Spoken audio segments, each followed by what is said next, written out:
Turkish President Recep Tayyip Erdogan says Israel will pay the price for acts of oppression in Gaza. This is according to Turkey's communication director Fahrettin Altan, who says Mr. Erdogan made the comment in a telephone conversation with his Palestinian counterpart, Mahmoud Abbas.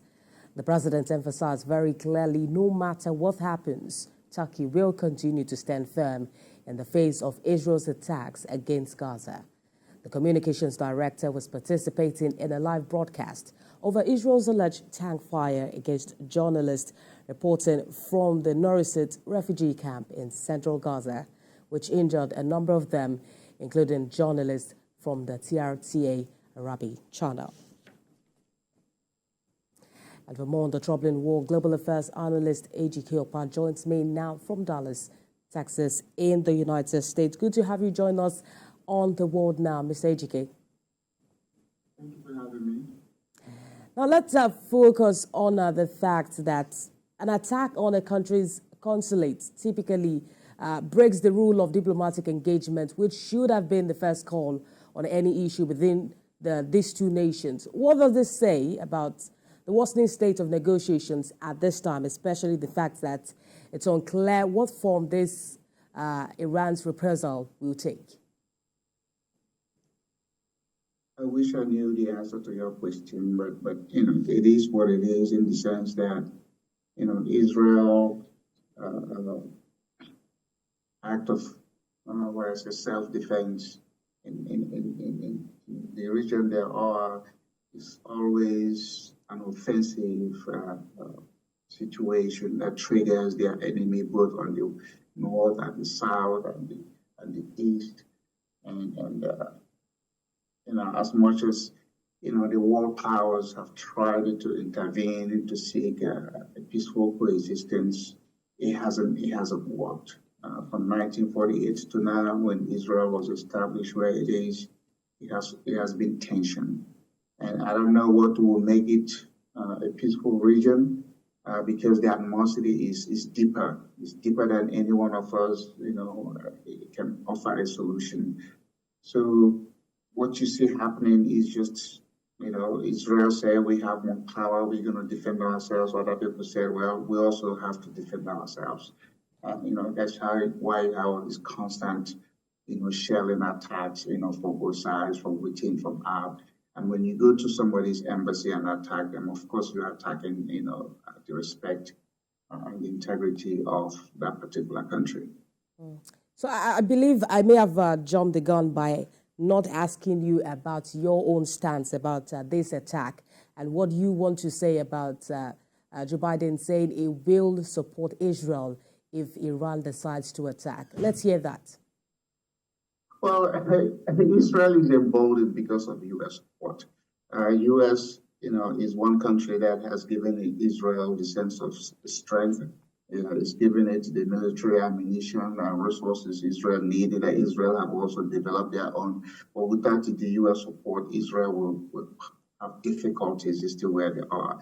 So no American president, no matter what they feel otherwise, will come publicly and say they want to support Israel. No American president can afford that because the Jewish community in America is very powerful.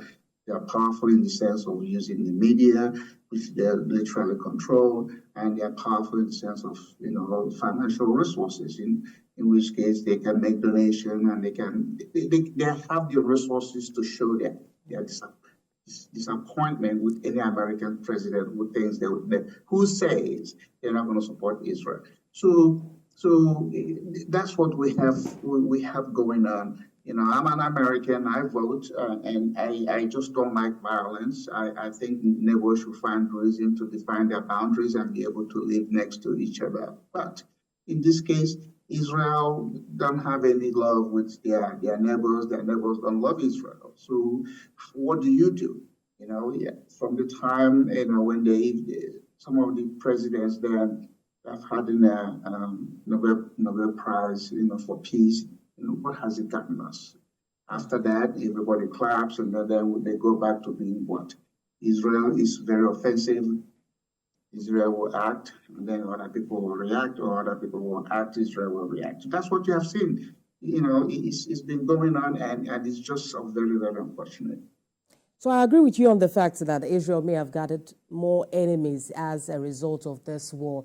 It's also possible that Israel may be seeking, refuge in the U.S. promise of an ironclad support. What's your stance about the possibility of a civilian casualty and the possibility of a terrorist organization taking advantage of this situation? Well, first of all, Hamas, it's not a formula. Hamas is not a nation. Hezbollah is not it's not a national army. These are a group of people who are doing what, reacting because of Israel. Israel has a formalized military, and they get support and sympathy, from the Western world. As much as what they do oftentimes angers us, angers, people with, sense of stability. There's nothing anybody can do. Israel has gotten out, it's like a cat out of the, out of the bag, and is out there doing whatever he wants to do because of the U.S. U.S. is the biggest supporter. I mean, Israel gets more money per country than any other country in the world. And where does that money go? It goes into their defenses. The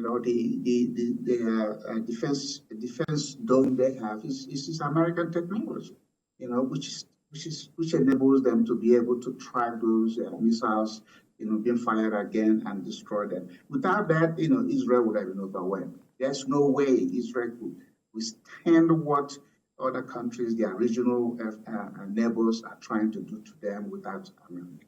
So they are fortunate. America. Of course, I'm listening to you. I mean, they're fortunate because America has been behind them from 1948. Remember, if not for the American president at the time, Israel would have been settled between Uganda and Libya. That was one option. But then they decided to do it in Palestinian where they did it now. So, and that has been a hotspot ever since. Ever since. They never had. Israel hasn't had peace and the neighbors haven't had peace. So I don't know, maybe one day, the thing I find very ironic is, that is where Jesus was buried. So how come Jesus hasn't prevailed on these two sides to stop this? Civilians are dying, people are dying, people are suffering, people are going without food, and we still say, oh, it's a holy land, it's the birth of place of Jesus and where he was, buried. Fine. I don't subscribe to any of those things. My point is that we are human beings now. Can we find common grounds to live peacefully? Well, that's on a lighter note. There are also concerns about the fact that in this possible attack, Iran may be using any of its proxies, the Hezbollah, the Houthi rebels. It's also important for us to also address the role of a swift condemnation that may have, played well in addressing some of these worsening tensions between nations. The U.S., it's impossible to, understand the position of the U.S. in a crisis like this, which Iran also mentioned. They tagged it disappointing.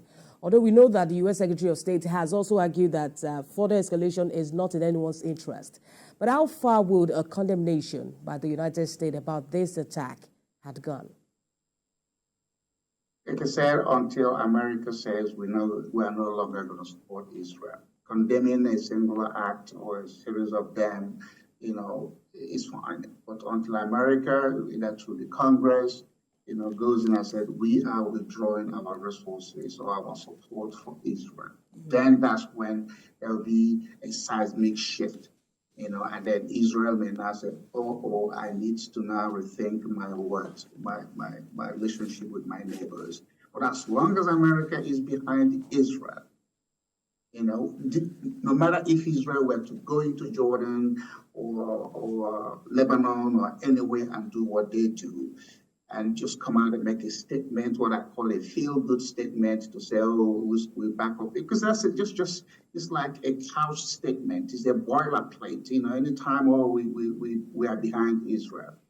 That's all. That's anything, and that's what any American president would say. But then they go away and they, maybe say, oh my God, I wish I can say something different. You can't. Because if you say it, you're going to be out of office. You're going to lose a lot of, media support. So, Iran has sworn not to like Israel, And Israel knows it, and it's because of, again, you have the Shiite Muslims, you have there are two types of Muslims, and that's what Iran goes for. They support the ones that they want to support, and they're going to do whatever they can, in order to undermine Israel. Either by doing it, through their proxies, or supporting a terrorist act against any Israel interest anywhere in the world, not just in that region. They've been trying to attack their embassies or their personnel anywhere they can. And we're hoping that Iran does not keep true to its promise of an attack on Israel because of the possible number of civilian casualties that will be involved in this situation. Anyways, global affairs analyst Ejike Okpa speaking to us live from Texas in the United States. Thank you for joining us on The World Now. Thank you for having me.